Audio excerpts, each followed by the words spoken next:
We're in the thick of reporting season. We've got Woolies, we've got ARB Corp, we've got WiseTech coming out with a huge result just yesterday at the time of recording. We're going to dive into all that and more. And also someone's written in and say, I just inherited 6 commercial properties. What should I do with them? We're going to answer all that and more. We've got some other questions coming through as well in this episode of the Australian Investors Podcast 2 Cents Edition.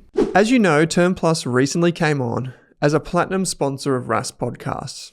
And I invested a small amount myself, $2,000 to be exact, to get a feel for it. After all, I couldn't tell you to consider it if I hadn't at least considered it myself. And the result is it's a very, very good platform. It's potentially the simplest technology platform that I've come across in Australian finance. And what makes that extra special is, behind the scenes, something very sophisticated is actually happening. Term Plus is investing your capital in a globally diversified and professionally constructed portfolio of private credit designed to produce attractive and reliable monthly income. Aside from providing passive income, what really attracted me to partnering with Term Plus now is potentially falling interest rates. Because Term Plus starts by targeting 3% returns above the RBA cash rate for a 1-year fixed term account, there's a buffer in place even as interest rates fall. Monthly income can also be paid directly into your bank account or reinvested for compound returns. I see Term Plus as a really neatly packaged way for retirees or even accumulators like me to get exposure to professionally constructed global private credit portfolios. You can find out much more information and grab a hold of the PDS and TMD at termplus.com.au. If you want to just check out the website, you should also know that there's an instant chat function for questions, which is really important and I find really handy before I invest in anything. Don't forget to tell them RAS sent you.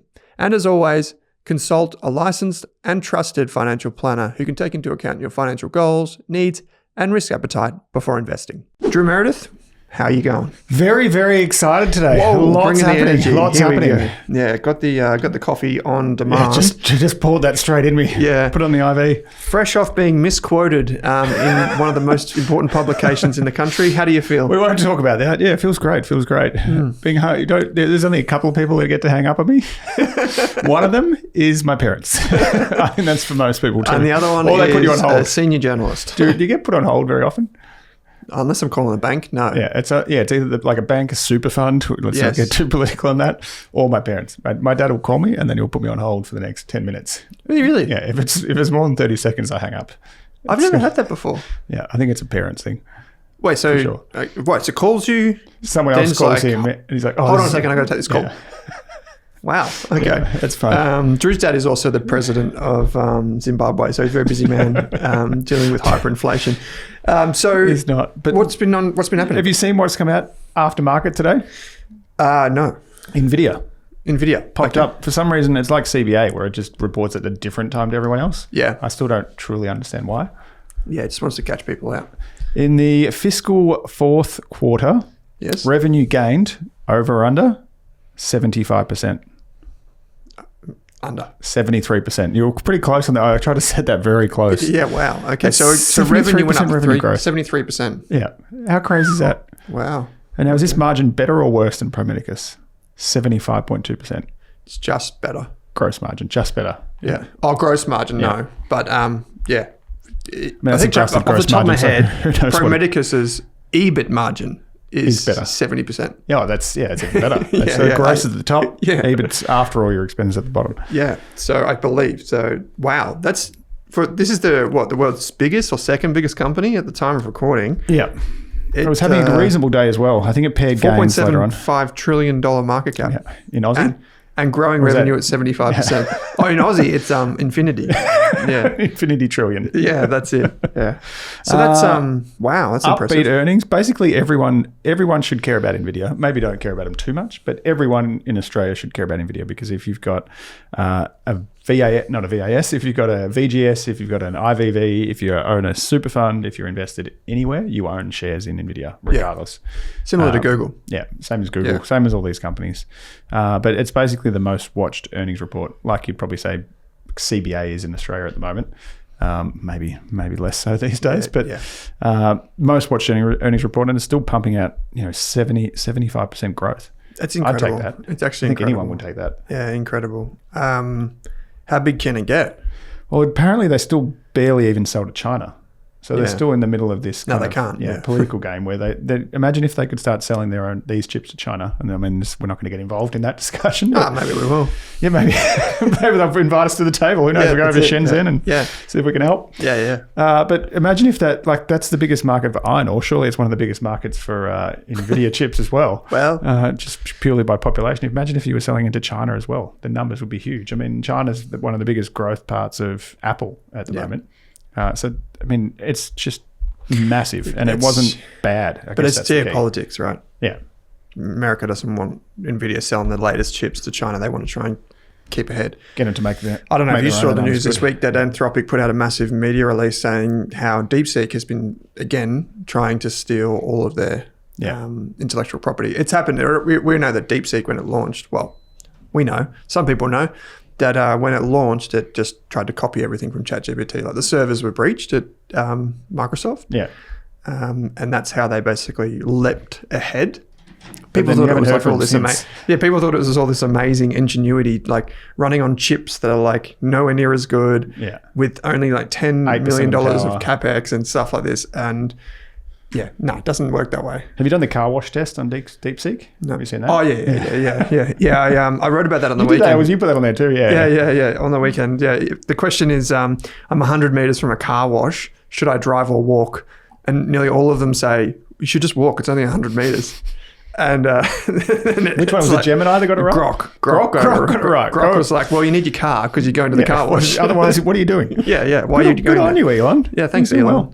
Just a genius. So that was a big bit of news out. Do you own NVIDIA? Not directly. Basically through every single other investment or ETF or fund. Yeah. Monroe's had a big holding in NVIDIA. A lot of these. And you hold Monroe, do you? Yep.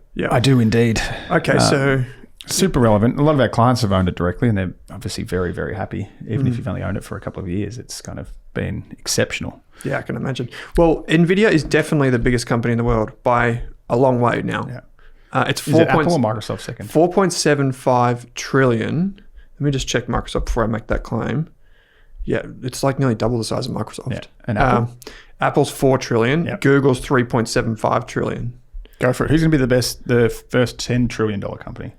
At this rate, you'd have to say probably NVIDIA. Yeah. 2 more earnings reports. Revenue will be 200% higher. I remember when it was like I remember back in my day, which was about 4 years ago, we were all going, you can't be $1 trillion company, it's too big. But now, how many are there? There's like 15 now. Costco's $1 trillion company now, isn't it? Is this the big thing, Drew? It's actually that it's fake money.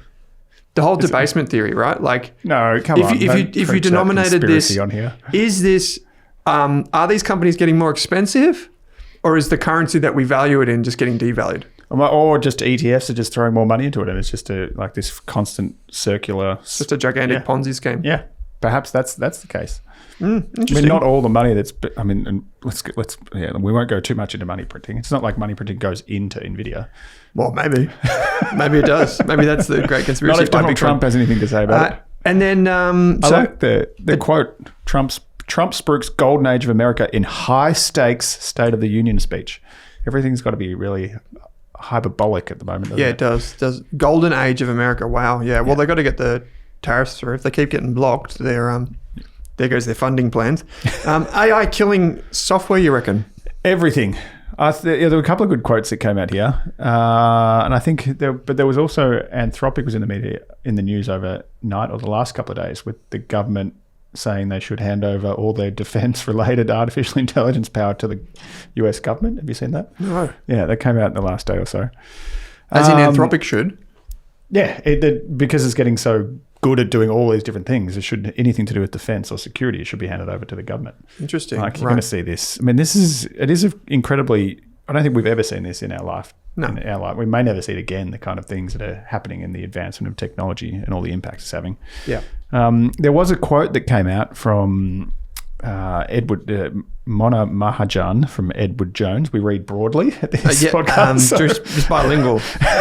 He's a polymath, actually. And this was about AI killing software. There's a disconnect between what we're seeing in earnings fundamentals for some of the AI and AI disrupted parts of the market and how their underlying sales and growth are turning up in quarterly reports. There's been a bit of a sell first, ask questions later mindset. Definitely. Yeah. Do you agree? Yeah, definitely. Yeah. So just to circle back to your Anthropic comment, that and their media release, which I mentioned. So this is the media release from a few days ago from Anthropic, which creates one of the most powerful AI tools in the world called Claude. We have identified industrial scale campaigns by 3 AI labs, DeepSeek, Moonshot, and Minimax, to illicitly extract Claude's capabilities to improve their own models. These labs generated over 16 million exchanges with Claude through approximately 24,000 fraudulent accounts in violation of our terms. How do you even do that? So you set up accounts and then you ask Claude for its code? Is that... So what they do, so this is a distillation attack. So they go in to explain what it is, but it's pretty common. Basically what you do is so an AI model is trained on huge data sets, right? And it looks for patterns in the data sets. And then, so imagine data feeds into this thing. And it runs scripts. It runs tests on patterns through that data. So it could be like, say like a dictionary could go in and that's a version of data, right? It's just pour in all these dictionaries and definitions, and then it runs and identifies patterns. And every time it identifies a pattern, then what happens on the other end is once the data's gone in, it goes, that was a true or false answer, right? And if you run enough dictionaries through, eventually it will be able to recite the dictionary based on the signals that it had previously got the answer to. Does that make sense? Kind of, yep. So keep going. You keep pouring enough dictionaries through it, and eventually it will be able to tell you what the definition of something is, because it's seen 5 million dictionaries pass through, right? That's the training. Yeah. That's what when we talk about training AI models, that's what happens. So it's the average of averages. Like it's just pushing more data through to identify patterns. The thing with the distillation attack is it effectively takes the answers that have already been found and then runs the same thing on those. So once the dictionaries have been pushed through, the answers, these other AI labs would basically just go to Claude and ask it a million questions. And extract it all into and then use those answers as... Shortcut. It's like a shortcut. A shortcut. It's like a cheat sheet, right? Yeah. And that's effectively what's happening. Control C, Control V. That's it. It's just like now we've got... Because then you can reverse engineer some of the math and the understanding without having to run it yourself. That's why they took OpenAI, 6 years or something to get to the point where it could launch. Yeah, exactly. Yeah. And then that's why it took DeepSeek like a couple of minutes. Yeah. Yeah. So effectively, this is what they go on to say. I thought this was very bold, speaking of your comment about like we haven't seen this before. This is what Anthropic says. Anthropic is a private company, keep in mind. Private, not for profit. Likely to IPO. They say, for national security reasons, Anthropic does not currently offer commercial access to Claude in China or to subsidiaries of companies located outside of the country. To circumvent this, labs use commercial proxy services to resell access to Claude and other frontier AI models. And it basically goes on to say how they don't think that this stuff should be in the hands of a communist party. So anyone can use it. Distillation attacks undermine the controls by allowing foreign labs, including those subject to the control of the Chinese Communist Party, to close the competitive advantage that export controls are designed to preserve through other means. Export controls like to prevent China getting the chips. AI chips stuff. Yeah. It's like, when I read this earlier in the week, I was thinking, like everyone that drives a Tesla in Australia gets that car from China. Yeah. So that we don't like make Teslas here in Australia. Then I thought to myself, how does a company like that, right? How does a company like Tesla make sure that China doesn't copy its source code? Yeah. Well, they probably can't. Same with the iPhone you mentioned before being made in China for decades. It's no wonder that you could just reverse engineer. Eventually, you'll get to the right answer of how the heck is the iPhone made, right? It's really, really interesting in how each of the countries are going tit for tat with this. I feel like ecosystems and like brand equity in a way are going to be where the value is. Like Apple's ecosystem, you could easily create an app, but unless you can get it to work with all the other parts of your ecosystem, it's not necessarily going to Yes. And that is a Take off. fantastic segue, Drew, Is it? Well done to me. into WiseTech's results. And exactly what you just said before about what's valuable in these AI companies. So earlier this week, the... What's the theme here? Cut. yes. Did you want to explain that? cut. Well, I saw the headline. WiseTech Global plans to axe up to 2,000 of its 7,000 staff over the next 2 years as it pushes deeper into artificial intelligence products and features. I shared this with my wife, Sarah, last night. I think this is one of the biggest signs for Australian investors and in particular for the Australian government to be aware of. This is one of Australia's probably top 3, top 5 technology companies. Yeah. And they come out, and the CEO has come out and basically said that, he did, in no uncertain terms, he said that it's the end of an era for software engineering. If your core purpose is to write software code, it is over. Yeah.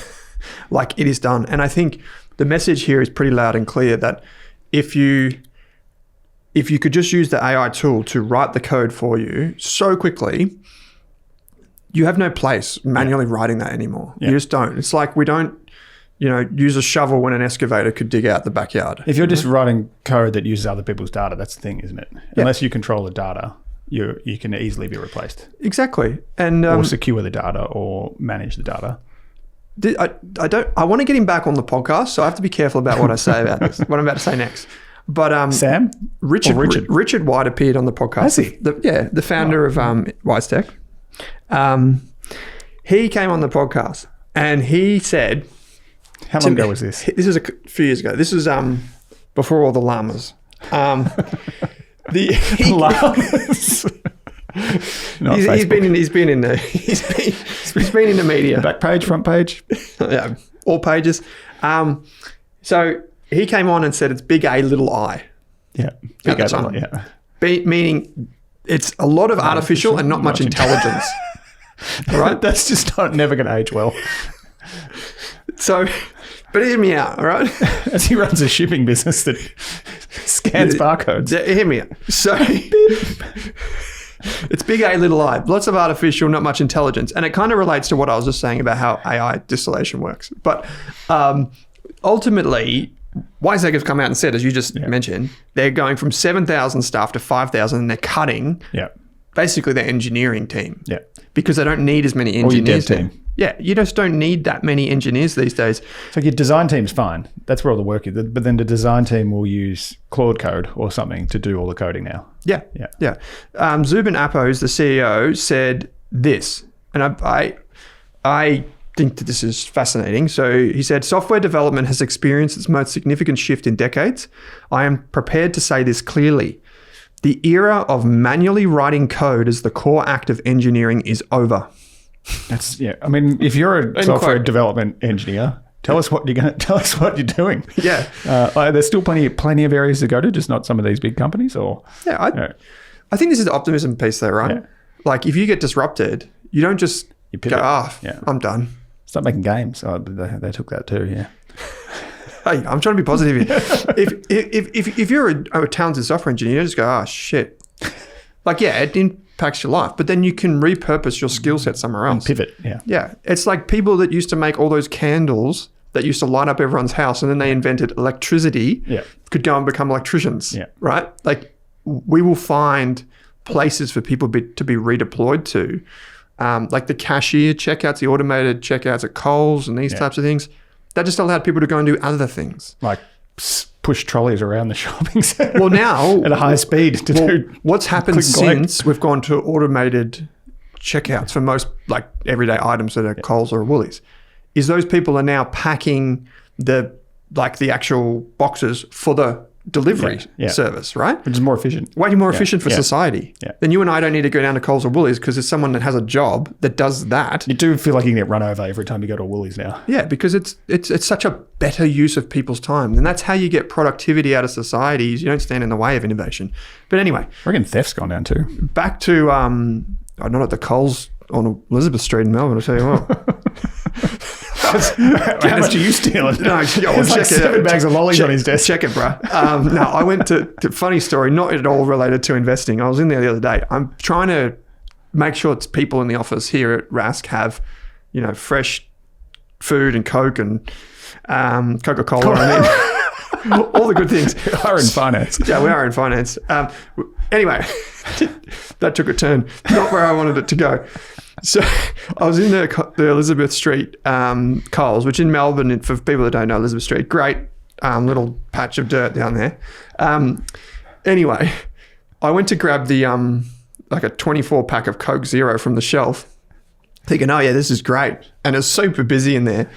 Grabbed it. Someone had on the back side of the packet of the 24 cans, taken cans out, obviously pocketed them or something, and left obviously all the cardboard ripped. So I picked up about 22 cans, and as I picked it up, all 22 cans just fell over the bloody... Did you pay for it or you just run? I just ran. Security guard tried to stop me. Anyway, back to WiseTech. Total revenue up 76%. Recurring revenue is now 95% of their base. If you didn't tell me that was WiseTech, I would have thought it was NVIDIA. But 76% revenue growth. However, this is no NVIDIA because a big chunk of that comes from the acquisition of E2 Open, which is their new extra layer. It takes them further into logistics. Because for folks that don't know, WiseTech's core business is connecting customs and ports and all these types of different authorities that allow packages and parcels and shipping containers to go back and forth. Not just scanning barcodes. They don't just scan barcodes. Yeah. So EBITDA, $192 million US, up to $252 million. That's a 31% increase. It's huge. It's enormous. EBITDA in a raw number looks great because they've obviously used debt to fund this other thing and it's growing. But if you just stripped away all of the acquisition stuff, I think CargoWise and the main software that was already inside WiseTech is up 12%. Yeah. Probably the concerning part of the result was that they expect slightly softer organic growth. I think it was around about 9% off the top of my head from the analyst call. However, shares jumped 11% on the result. I own WiseTech, by the way, and I know a lot of people in the community do. That's why we're spending a bit of time on it. But they made this massive acquisition. They used debt to do it. They got this really profitable key free cash flow positive business, $150 million for the half US, so 200 million Australian pesos. Really, really impressive result. And I think the reason why people were so excited about this result and the reason why it ties back in exactly with what you just said, Drew, it's not about necessarily the software. It's actually about all of the customers being able to still use the platform. Yeah. And the value prop of WiseTech is not to build amazing software for their end customers, but allow those end customers who want to build their own software using AI and all these tools to plug in. Just make it easy. Just make it easier to plug into it. And they switched to a new pricing model. So rather than charging for the number of seats or subscriptions or users on CargoWise, you now just pay for what you use. Yeah. So effectively what that does, and this is the way all software is going, is... Like token. Yeah, like a token. You pay per use. Yeah. And the reason that is so pivotal to software companies in the world right now is that it basically makes the barrier to entry higher for AI-built platforms. Yeah. Because effectively, why would you go and build a new service, right, when you could just plug into WiseTech for 10 cents for using their platform, right, to send to track a container? Why would you go and build something? There's no one's going to fund you to go and build a new WiseTech when any other developer could just use it for 10 cents. If you don't, there's no pricing. No one's being priced out anymore. Exactly. Customers aren't anyway. And if you're adding value to a business, that's how you get loyalty. Exactly. And then over time, what will happen is, over time is that they know that, you pay per use, but once you've started to use our platform, we know we're going to just increase prices or whatever the case. Yeah, and they've already re-signed 95% of their customers onto this new model. Yeah. It's pretty telling. I mean, it could make it more cyclical in down years, but I think at the same time, it gives them much more upside. Yeah, global trade's not slowing anytime soon. It's a beast. You know what else was up 11% yesterday? No. Woolworths. Wait, what? Woolworths was up 11%. Best day in 30 years for Woolies. Really? In 30 years. So basically anything starting with W goes up like 11%. Our market. Everything's W or everything's So now if we were an AI trader, CPA, CSL, Cochlear. If we were an AI trader, we would identify the pattern is W. Yeah, and there's buy anything W. What else is there? West Farm. I mean, that's Don't drive your everything car do to the car wash. Yeah. Buy anything that something begins with with W. W. So what happened? I think this is a story of where expectations had fallen so much for the company. Like in the media, it's so easy to go, oh, Coles is doing better. You know, Coles is well ahead of Woolies now, even if you go into most a lot of Coles I go to, they still need to refurbish. Oh, yeah, they do, to be honest. Yeah. Maybe Elizabeth Street, who knows? But they just delivered much better growth than the market expected. So quarterly, that's the nation's second largest grocery Australian operator, but sales growth of 3.4% to 37 billion, slightly worse than expectations, which is strange. It went up 11%. E-commerce did exceptionally better, 10% rise from Milk Run. You know, those Milk Run ads are everywhere. Yeah, no, it's powered by Woolworths. The company went bankrupt. Yeah, and Woolworths like, we'll take it. I don't even know why you keep the brand. I mean, maybe it's got some loyalty there. Net profit up 16%. I think the dividend was better than expected. And it's just kind of, I think neither of these companies are going to fall as far behind as the market prices in. It's just, again, that momentum where it's self first, think about it later. Yeah. And everyone just if you're looking at portfolio, maybe you don't want to hold two grocery retailers in the same portfolio, Coles and Woolies. So people go out of Woolies, a professional fund manager might go, oh, Coles is going to win, you know, as a comparison for the next 12 months, let's go Coles. And now they're flipping back into Woolies. Yeah, it doesn't really make a lot of sense to me. Big company. I feel like that doesn't, I feel like if you're going to flip-flop between Coles and Woolies, you may as well just not have either of them and just back like Costco or something else that's like structurally growing. Yeah. Like if your fund manager's flipping between Coles and Woolies, they're probably not adding much value to your life. But it's a good business, right? It's a great business. There's a duopoly. Like 35% of every grocery dollar goes to Woolworths. Yeah. That's what you want. And interestingly, just talk about a competitor, Aldi actually offers now this, the online delivery as well. They don't have the same kind of configuration. Yeah. Do they just dump it on your front door? Well, because you have to pack the bags yourself. Yeah, as is normal with Aldi, what happens is when they get to your front door, they start throwing the baked beans at you, and they're like, "Here's how much it is." They just got a really quick that's it. Conveyor belt out of the truck. Yeah, they've got their KPIs at Aldi, and it does not include customer service. That's the most stressful thing, I think. If you ever go to Aldi, that's the most stressful thing, trying to get your things stuff into the bag. We're a finance business that has a very successful money-saving ideology around our finance podcast, but I am not at all interested going there because it stresses me out. Yeah. Like I love the goat cheese from Aldi. I love heaps of stuff that they do, but I am not interested in standing there and feeling like I'm falling behind in my life. As soon as someone's trying to scan my lamb chops, I'm just like, I can't deal with this. That's scary. That's why I just do Coles online. It's like more than a 10% increase on last year's div. So 39 to 45 cents. Yeah, it's a really good business. It's just growth is constrained because what can they do? Yeah. They're in a competitive industry. They may be the leader and they'll continue to grow, but it'll be modest. Yeah, 3.5% is a win for Woolies. Yeah, when you're that big. But and if they do go too fast, then the politicians step in and say, "Hey, price gouging. You're price gouging, competitive, blah blah blah." And then there's a new CEO. I'm a bit sick of seeing stickers after they go on four corners. Everywhere you go, everything's on sale all the time now. You're surrounded by stickers. It's like, I think you said that the other day. Everywhere's JB Hi-Fi or Chemist Warehouse. Yeah. What is a sale these days? Yeah. I think Chris Kohler, who appeared on our finance podcast not too long ago, big advocate for pricing and transparency and these types of things. And he was basically saying the strategy is Woolworths puts their baked beans on sale this week, then goes full price next week. Yeah. Coles does the reverse, and then they can say, we're competing. Yeah. Who knows? Who knows? It doesn't really matter. Who knows? So CBA and BHP are nearing all-time highs. CBA's, I think it was about $178. Mm-hmm. All-time highs, 192. The market's nearly at all-time highs, but I pulled out some data. I've got to find the source for this as well. Only 12% of ASX 200 constituents are trading within 10% of their all-time highs. So there's a very small amount of companies. Yeah, very little market breadth. Yeah, width. Depth, width, breadth. So, and 74% of the ASX 200 is at least 20% below their all-time highs. So usually when you see a market all-time high, you kind of hope and want that more and more companies are reaching their highs. But in this case, and it's a problem all over the world, not just Australia, there's not much breadth. It's basically a couple of companies doing exceptionally well that are pushing the market higher. Yep. And that's where you got to be aware when you're holding VAS or you're holding this, the value of diversification into other areas. So important, yeah.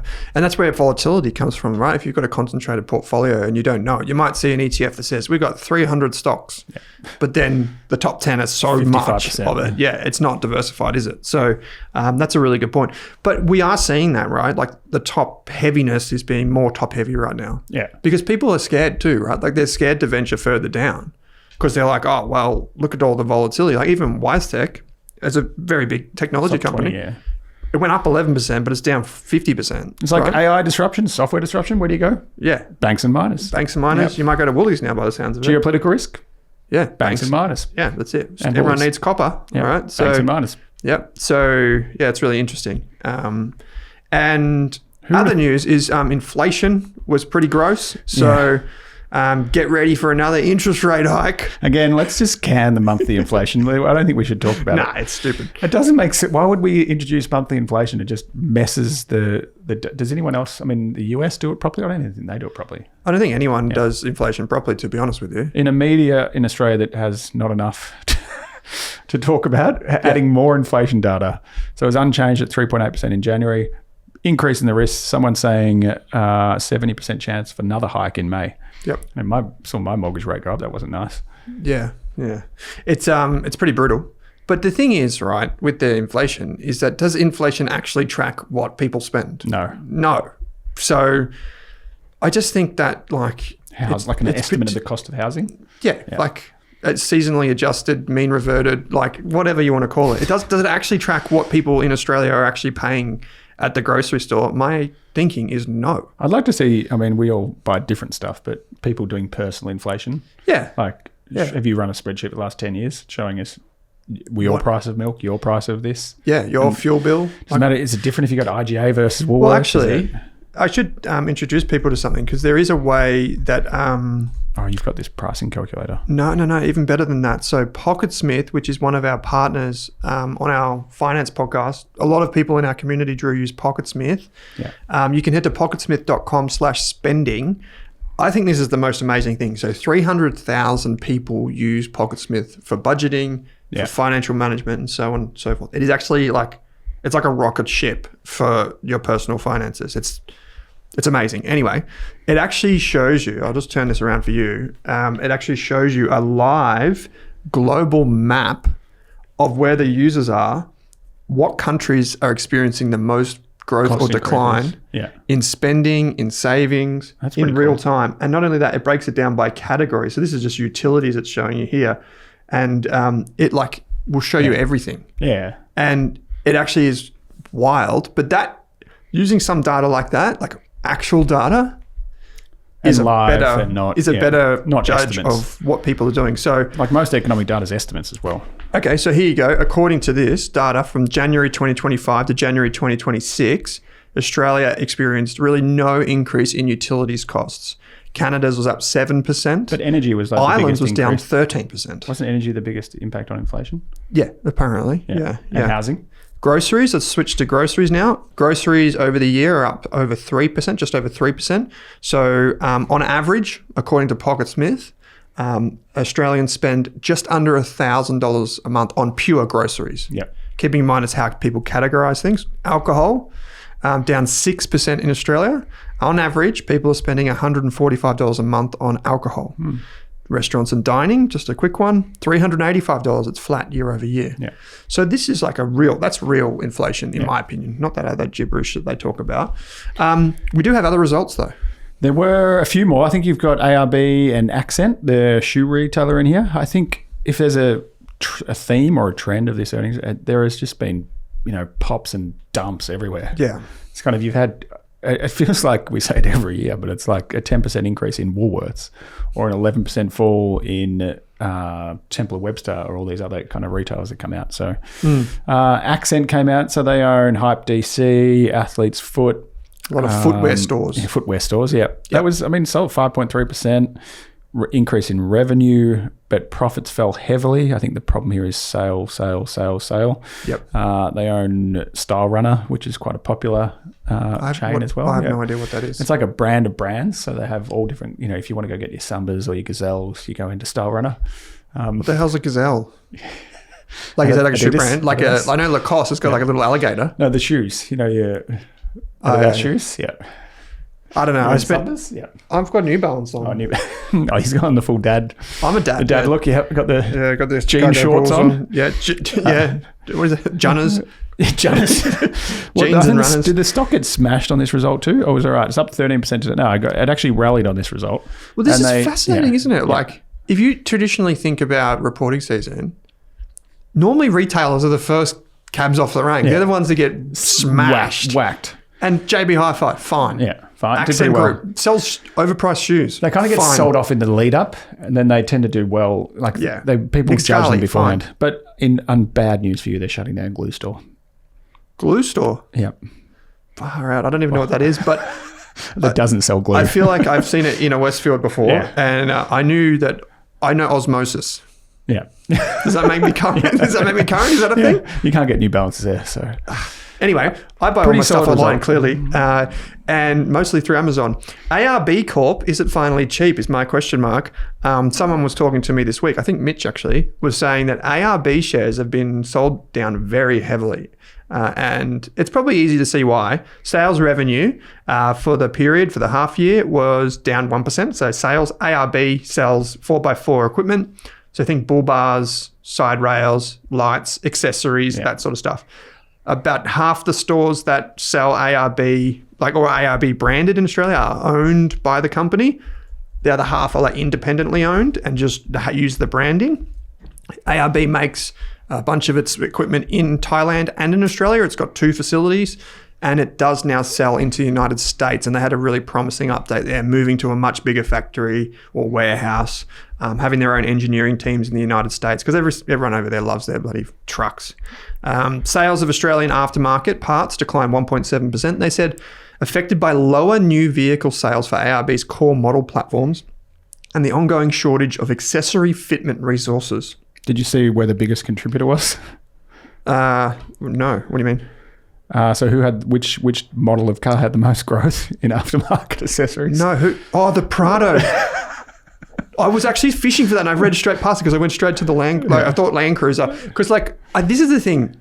Do people that buy don't put us all in a group. Are Prados actually Land Cruisers? No. Exactly. Yeah, they're very different. But they're trying to merge the two brands together. They're trying to. No offense, but a Land Cruiser is somewhat of a man's car, whereas a Prado is kind of I don't know. There's no calluses on those people's hands. So Land Cruiser Prado up 67% increase in sales. I haven't been there once. So you need to go down to your local ARB store. No, we're only camping at the moment, so we don't need too much. You don't need a bull bar. But the problem... I need a bigger boot. The thing with ARB, for people that don't understand, is ARB designs the bull bars specifically for the model of car. Yeah.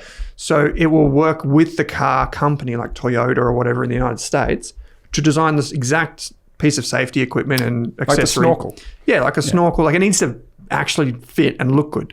And they said deliveries of...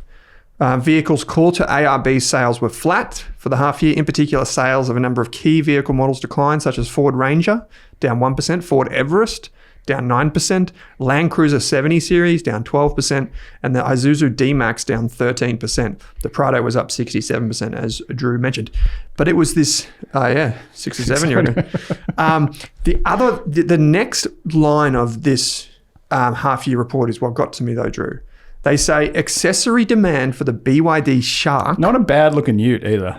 This is the Chinese-made hybrid vehicle. Plug-in hybrid, that's the key there. Plug-in hybrid. Accessory demand for the BYD Shark is being closely monitored through ARB's expansive sales and marketing channels. However, effort within the business is being balanced with models known to have higher accessory attachment rates, end quote. I interpreted that to mean people who buy BYD Sharks do not buy ARB bull bars. Is it because BYD Shark is one of the biggest selling cars at the moment? Yes. And they're trying to work out whether they should be getting more stuff for it or not? I believe so. But also, I think it's like incongruent here. Like the people that buy the BYD Shark are probably happy with like a BYD ordered bull bar. Yeah, or like they don't have calluses on their hands. Is that what you're saying? Maybe they have more calluses on their hands because they're salt of the earth type people that are now looking for a cheaper automobile. Yeah. And they go with the BYD Shark. I think the BYD Shark's perfectly respectable for people that want to buy a BYD Shark. However, I don't think that, like, I think if you're going to buy a Toyota, you're probably going to buy an ARB bull bar. Yeah. But if you're going to buy a BYD Shark, you might be inclined to buy a TJM. They're still pretty good. Yeah. Or maybe you buy some other sort of accessory that fits. But the reason that I brought up ARB this week is because ARB is... It's a market darling forever. It's probably one of the 10 highest quality companies in Australia over the past 30 years. Yeah. And Aussies love, 4x4ing. Aussies love off-road, accessories, tradies. Like utes and that are still the number one seller in Australia, even though you've got all these EVs coming out. And the company has been sold down. It's got global expansion plans. 40% in 6 months. Yeah, still heavily insider owned. It pays a fully franked dividend. It's one of the best dividend pays. Even though the yield is small, the dividend growth has been incredible. So I think it's a watch list stock right about now, Drew, to be honest. Yeah, I'd happily buy WiseTech shares today, but let's do a deep dive. This is a company that I've always seen, 5 years, every fund manager in the country loved ARB. Now it's kind of gone on the nose, which, as we know, is when it piques my interest. Yes, yeah, catch a falling knife, says Drew. It's down 40% this year. Good business. And there feels, it depends what the dollar does, I guess. There's probably more of there's a bet coming. I was going to make a prediction. You go. Finish what you're saying. No, I think I feel like there's a trend more towards domestic travel. And kind of less, more experiential and less kind of overseas, given the cost of living, interest rates going up. I feel like this is a potential trend. If you do that, you need the snorkel, you need the bull bar. Yeah. You need all the extra things. Australia's a rugged place, Drew. The canopy. So here's my prediction. If we do a deep dive on ARB for everyone, by the end of it, Drew will have bought a bull bar for his car. Probably, a bit of what we call a scuttlebutt. Yeah. You'll be able to just look down at the soles of his shoes and see that they've been worn down because he's been going to all the bull bar stores. I'll buy something. From ARB. All right. Okay, something from ARB. Maybe lights. A sticker. The other company that reported results is probably the total opposite type of company to ARB, which is Domino's. It sells crusts. $8 pizzas. What did Domino's do that was interesting? Anything in particular? No, I think it has been. I just see the share price. It's up 5% today, so it's improved a little bit. It just keeps getting smashed. I think it's a story of we had Guzman and Gomez. Oh my! Have you seen the Head and Shoulders pattern on that? Wow. 2021, $150, $20 today. You don't need to tell me again about Head and Shoulders patterns on a stock price chart, Drew. Ever. It's down from $160 to $20 a share is Domino's Pizza. It's earnings ASX in line DMP. Up 1.4% versus consensus. Net profit up 0.6%. Franchise profitability rose to $100,000 per store. I mean, that doesn't sound like a lot of profit. When you have a lot of stores, it probably helps. Again, this is the story of like CBA did exceptionally well, NAB did exceptionally well because they're cutting costs. Same store sales this is the problem, was down 4.7% in Australia and New Zealand. Yep. And basically everywhere, Asia, everywhere, same store sales are falling across the board. And that's a sign of, maybe they need to bring wings back again, maybe stuffed crust again. Yep. But this is what happens when you get saturation in a market. It could be seasonal. It could be, we don't like pizza at the moment, then pizza will come back in. Yep. Who knows? Not every company survives it. But it's interesting, this business. So is GYG. What would you? So GYG, which is the Guzman y Gomez Mexican fast food, recent IPO, overpriced as hell, but not anymore. What it listed at $22. Yeah, listed at $22, traded at 35, and now it's 18. I feel like it was 70 times EBITDA when it IPO'd. Yeah. It was just pumping straight into the blind index buying trade. It was about, it's down 50%. I feel like Guzman y Gomez is probably a better opportunity at this point, solely on the number of stores and the expansion of that store and the target market. Yeah. GYG, it feels like Chipotle in the US. Yep. That a lot more people, you can get I don't know, I haven't been to Domino's for a while, but you can get a Caesar salad from GYG versus something from Domino's. And I used to love Domino's, but I think the market's very, very niche. It's like 17 to 25 university students. Yeah. The thing is, right, for people's understanding, is Domino's in Australia, ASX DMP, does not own the rights to Domino's the brand. That's Domino's DPZ in the United States. That's the mothership.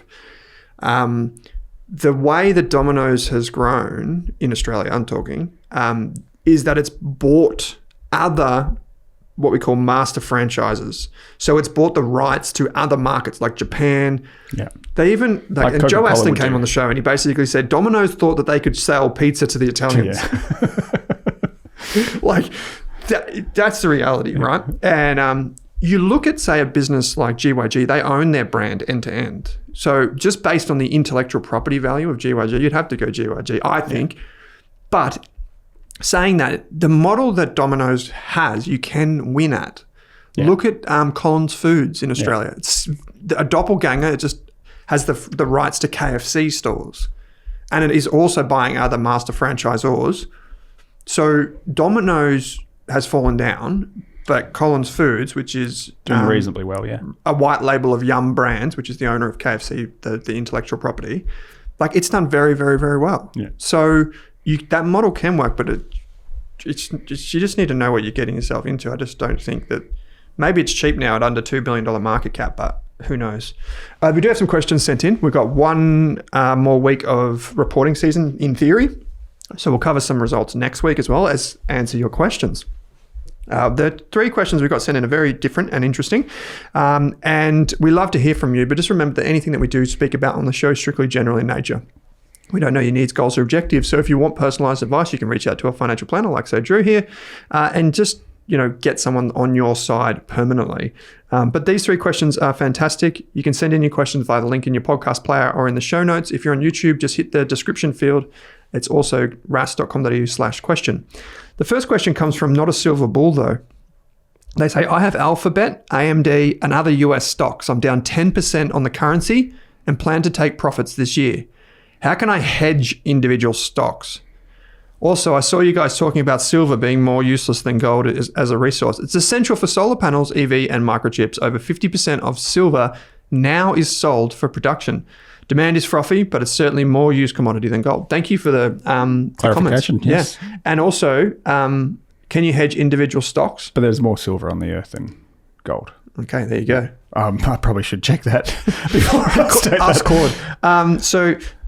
As for the 3 stocks or the stock portfolio, you can't hedge individual stocks unless you go to an investment bank, like a big kind of like a Goldman Sachs or a Macquarie, and you say, hey, I've got these positions. I need you to do a forward contract, which is a type of derivative, and say, remove the currency. Instead, the way you could do this at a portfolio level is find something that moves in a different direction to the currency. Like Woolworths.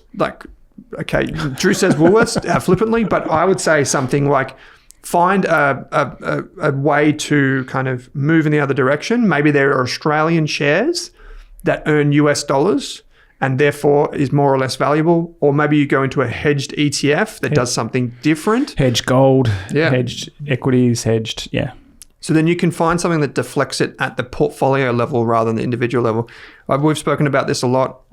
At Rask, we hold the IHVV ETF because we were worried about the currency last year, and that's paid off very, very well. I think we spoke about that 2 weeks ago. Yeah. You would hold hedge positions as well, wouldn't you? Yeah, my other question would be what percentage of your portfolio does this represent? If you got 3 stocks and they're like less than 10% of your portfolio, I wouldn't be too worried about currency. Yeah. You're holding these stocks for 10, 15, 20 years. So currency will be currency. In terms of diversification, you don't want to be losing a whole heap of value because you're not hedged. So that's where you add diversification in other ways. But you're rebalancing, which sounds like a good idea. Yeah, it's good. We do quite a few groups will do hedged active hedging. Yeah. That's obviously a bit harder to trust and keep track of because they usually hedging is used to react to market movements. But we also use IHVV within our models. Yep. I think there's a growing allocation to IHVV as opposed to Yep. IVV. And then we've used it in the past. I think the pandemic was one example where the currency, as any crisis happens, the Aussie dollar moves quickly. Yep. We switched. Luckily, we were only recently invested into it, but switched between an unhedged and a hedged version of a global share fund, high conviction, and the return differential in 12 months was something like 15 to 20% by making that decision. Yep. But that was very rebalanced. We were very worried about currency for a short period of time. Yep. And did not expect it to play out that quickly.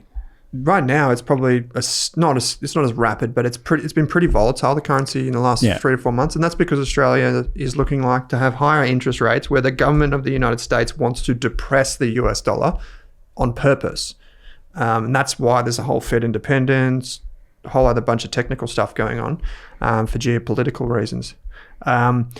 Great question though, because it's a common problem, and a general rule of thumb is 50-50. Yeah.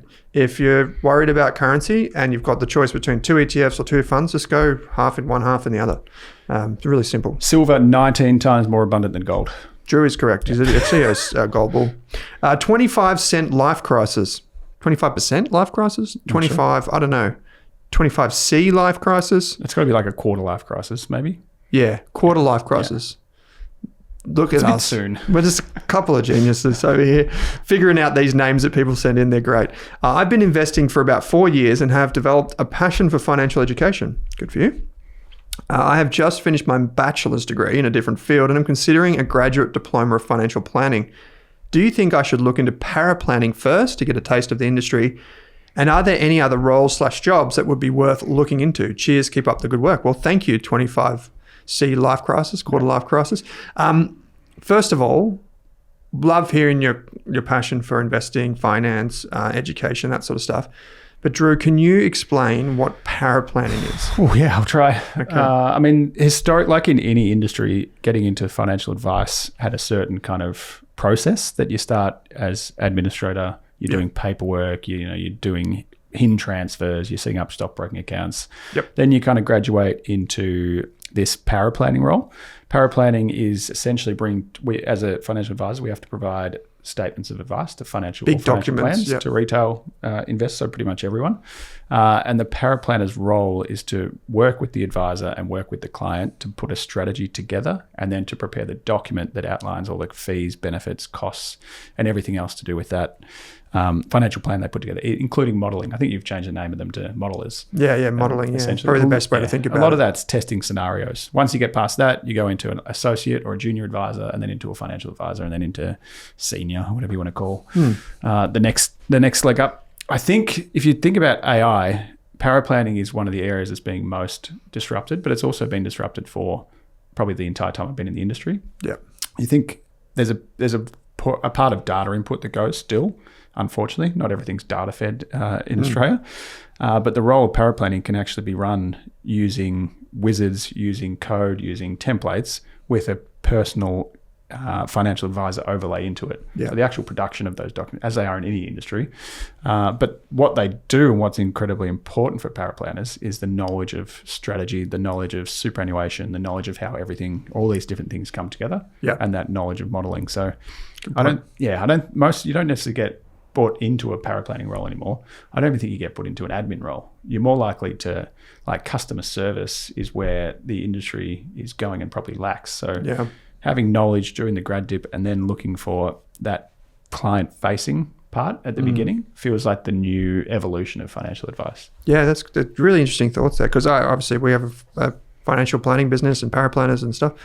I think that this is kind of like being the labourer and then you graduate to, going on and through your apprenticeship and becoming the fully qualified plumber or something like that. That said, people that dedicate themselves to paraplanning, there are some great ones in industry that don't want to become financial advisors and they're just happy to do this and this is what they want to do.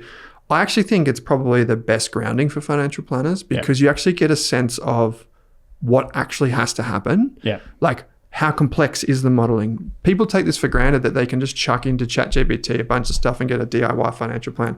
I have never, ever seen someone just dump something into ChatGPT and it give accurate answers, And like executable, properly accurate answers. It might be generally correct, like, hey, put some money into super. Like compounding calculation. Yeah. Fine. Yeah, cool. Sweet.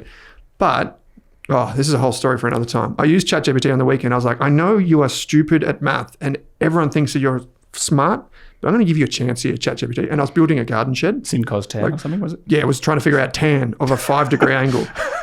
And I was like, come on, you got this. It's a 5-degree pitch. Figure out what the length of these studs need to be for this wall I'm building. And I trusted it without doing my own math. And I was like, anyway, it was off by 100 mil on every stud. And I was like, I already cut the studs. And I was like, fuck it. I'm just going to use it. It's dropping that pump. Anyway, so the shed's still standing? It is standing. Was but that I had prior to the redo it. rain on Sunday, the It thunderstorms? was the day of. Oh, all right. Good so idea. I got it up just in time. That's why I didn't have time. But anyway, long story short, Don't trust ChatGPT. I think that ultimately I agree with you with the disruption, but I think AI tools and what we're seeing now is going to help paraplanners be better at their jobs. And more efficient, yeah. Not necessarily replace them because it's too complex. Yeah. People who aren't in the industry, probably you aren't aware, like there's no API for super balances. That's like really good. So if you want to get the value of your super fund, say like in Australian super, and send that into your software and then do an automated financial plan, you can't. You got to screenshot the bloody thing, drag and drop it in. And every super fund's different. They provide different statements, different structures, different documents. Same with MyGov. If you've got to get Centrelink information or you've got to get someone's like tax, it's just impossible. And so I actually think the role of a paraplanner is more powerful than before. And I think it's a great grounding for actual financial planners. Even if you did it for 6 or 12 months, I think it's great. So good move. And for everyone else that's not interested in moving into industry, I think there's a core lesson here, which is that yes, all these tools might be great at a surface level, but having the actual technical understanding is a fantastic grounding for any profession, and it'll make you go faster with all these other tools. Final question comes from Mr. Monopoly, which is a great name because of the question that they're about to ask. My brother and I have inherited 6 commercial properties, all regionally located. Their compound growth rate varies between 2 and 8.5% after tax, without any unexpected expenses, which is very common. Like capital gains, or you reckon income plus? I think they've done the math and they've gone growth plus Income for the last 10 years. But Yeah. 3 out of 6 of the commercial properties are growing at 5% or returning 5%. What factors would you consider in relation to whether to keep or to sell them? We're thinking an index fund would just be easier to manage with better returns, ? Drew, you would have people with commercial properties in your business? I'm always worried when it says an index fund would be easier to manage with better returns. Yeah. Like there's no guarantee for either of these options. So when you say it'd be better, my answer to these is always, it depends. Here we go I again. don't say it very often. I completely We're forgot trying about to it. not let him go into that corner anymore. But 6 commercial properties, depending on their value and depending on what other assets you have within your portfolio, feels like it's under-diversified. Yeah. And particularly if they're regional. So you're going to be highly exposed to what interest rates are doing, whether you've got debt or not, because the value of property, particularly commercial property, is going to be driven by interest rates and the differential there. So I'm very much about, are these the income sources and are they diverse enough to give you what you want as two people, because your brother and I, so there's 2 of you have to worry about with different objectives. But broadly, I'd suggest there is room to diversify. So I'd be looking to look to diversify. But the other considerations, you haven't really mentioned like land tax. Yep. You haven't mentioned the other expenses. The question would be how many tenants are in each property. Are they leased? Yeah. Do you just have 6 individual tenants, and there's some significant risk there? What type of commercial properties? Yeah, I'm kind of like, yes, they're probably regionally diversified, but at the same time, I'm all about, I know you're probably not at retirement yet, but I'm always about income diversification or resilience of income. Yeah. And if you're just in commercial property, and you're probably going to be in industrial, cyclical kind of businesses. Maybe some debt. And if there's not debt, then it's not as efficient. Yeah, exactly. Yeah. So looking at diversification, putting tax aside, but if you're getting 5%, you can get, with risk and potentially with costs coming out, you could also be getting 4% from a term deposit. Absolutely good. And credit gives you 8 or 9% in income at the moment too, obviously without growth. So Great question. What are your objectives? What is the you've got after tax? What is the after cost return you've been getting? And then I wouldn't just be looking at an index fund. I'd be looking at a diverse range of income sources. So you could actually get some commercial property, but get global commercial property. Diversify your income through a fund. Yeah. Get some infrastructure, all through ETFs. So I'd generally be looking at diversifying. But if you've inherited recently, there's no rush in doing these things either. Good point. Now we need to get a dad joke from you to close the show, but I'll just weigh in on this really quick. We have a lot of people with commercial properties in our business, but if you inherited them, I'm hoping you got them in a testamentary trust, which would mean that you've got a tax advantage from having those assets inside the trust. So ultimately, you would want to get financial advice on this because you don't want to do something that accidentally exposes you to extra tax for no reason at all. You mentioned after-tax returns, which is fantastic. There are so many benefits if you do have a testamentary trust, and indeed, commercial property has many advantages. It sounds like you've inherited a great base from which to grow your wealth. If that's the case, you're asking all the right questions, and it seems you're doing the right research. But I do see a lot of people get into trouble with individual commercial properties if they're not getting advice. So just get that advice. It might cost you, 10 grand, but at least you've got the advice, and you don't need to act on it, but you've got someone else's opinion, proper opinion, not just two floozies on a podcast over here spouting general advice. But seriously, yeah, what Drew said. You can head to wattlepartners.com.au to get in touch with Drew and get him to do more misquoting in major newspapers. The other thing that you can do is reach out to them for financial advice. You can also find a link in your podcast player for all of the resources, and including our Value Investor program if you want to go deep. Like in the Value Investor program, I talk about how to analyze companies exactly like ARB, and I actually did an hour-long tutorial, I think it was, on ARB alone. Oh, here we go. See how far off it was. I actually explained one of the most complicated parts of valuation theory using ARB as my example, because it is the best ASX case study, in my opinion, for how to work out the reconciliation of profit to cash flow for a DCF. If you're into that sort of nerdy business, check out the Value Investor program. It's on the Rask website. Drew, you've got a dad joke for us? What's the difference between AI and my portfolio? Claude? AI actually learns from its mistakes. And therein lies the full circle. AI, we've come full circle. And it is getting smarter every day. It's going to be amazing to see what happens. Speaking of getting smarter, next week we'll be back with more of the finale of the reporting season, kind of the people that drag their heels into reporting season, the companies that drag their heels in. There's probably going to be a few more volatile moments. A buy, sell, hold. Maybe a buy, sell, hold based on what we've seen so far this reporting season. I've got a few buys. We didn't even talk about the company that I wanted to talk about today, which is LaserBond, ASX LBL. Go and check out those results. I think the WiseTech results were great. Pro Medicus results were great. And the share price has massively bounced back since we talked about it 2 weeks ago. So, Drew, thanks for joining me. This was heaps of fun. Good to see you. Thanks for watching this episode of the podcast. If you want to hear more from us, you can get daily videos and podcasts on Rask's YouTube channel. Or if you want to enroll in a free course on investing, property, business, money, you name it, you can join over 34,000 other students and enroll in a free course on the Rask website. Simply head to www.rask.com.au and follow the prompts. Thanks for watching this Rask podcast.